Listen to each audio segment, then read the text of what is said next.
Welcome to Breakthrough with Lisa Nichols. I'm Lisa Nichols, and today we have Dr. Rouse. Welcome to the show. I appreciate you having me. Thank you very much. I'm excited to be with you today. Tell me just a little bit about your background and what led you to starting your company and how you serve your clients. From South Philadelphia, working class, mom and dad, nothing dramatic. Joined the service at 17, tail end of Vietnam.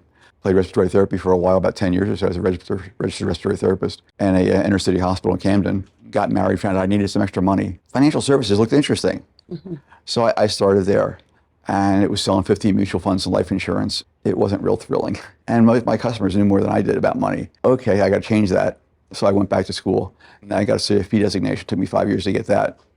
And I've been playing financial services ever since. And again, I'm retired at this point in time after 40 years, and the last 28 as a certified financial planner.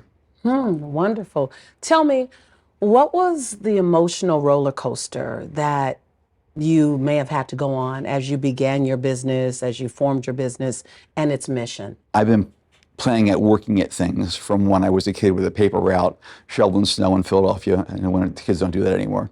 But I always had some type of entrepreneurial spirit.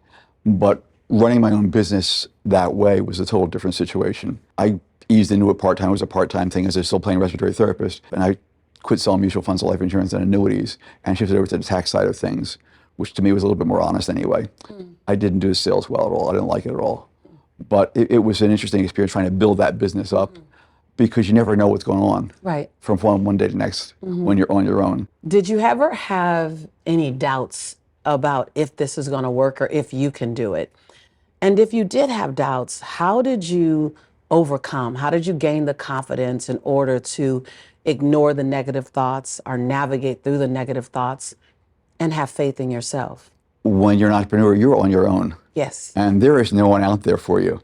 And you try and find a mentor, someone who's been there before you and will help you to walk through the way. Eventually I ended up doing trading, commodity trading, and which was really interesting because as a certified financial planner, you set 8, 10, 12% returns.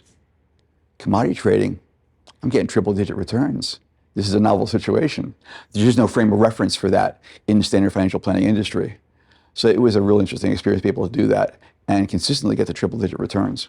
Tell me, what was the big breakthrough moment in your business? What was that turning point, that big moment that you knew, I got something? When I started out, I was playing CFP at the time. I started trading at that point. It took a while, and I took a $5,000 account, and I ran up to $2 million in 2 years. I said, this is really good. I'm really good at this right now. I should be able to double this with no problems at all. I lost it in 6 months. Losing $2 million has an effect on you. You lost $2 million in 6 months? In 6 months. Ouch. And you not wake up the next day and say, oh, the sun's up, this is a great day. No, it wasn't a great day.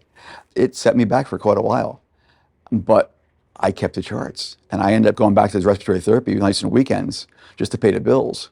And I kept the charts though. It took me 10 years worth of research. And then I get consistent triple-digit returns now since 2008. What would you say, based on that whole journey, is your best piece of advice to help people literally break through and thrive in today's business world? I primarily work with a lot of people who are 50 and older at this point in time, trying to catch up on their retirement. And standard financial planning just hasn't worked for them. And they might only have, between $50,000, $100,000, $200,000. I went up to basically 2.5 mil as my client range. They're looking for something. The lower end, how do they get caught up? The higher end, how do they get out of the stock market, which ends up crashing every 7 to 10 years anyway. So the biggest thing is actually find somebody who's been there before you and can actually show you the way. And that's a difficult thing to find these days. You've navigated so much terrain and you have so much wisdom that can help people to really build security, have longevity, have a quality of life. How can people reach you if they would like to know more about you or how they can work with you? They can certainly email me. I don't have a problem with that. admin@drrousenow.com. But the easiest thing to do is just go to my site, drrousenow.com. I always have a video there, and it's a good starting point for anything. Wow, it sounds like your journey can help a lot of people save, earn, and grow their legacy. It's been so exciting to talk to you. So exciting to spend time with you, Doctor. I'm so excited about the people that will come to you and have their lives changed as a result. Thank you. It's been fun here. I'm Lisa Nichols, and you've enjoyed another session of Breakthrough with Lisa Nichols. More when we come back.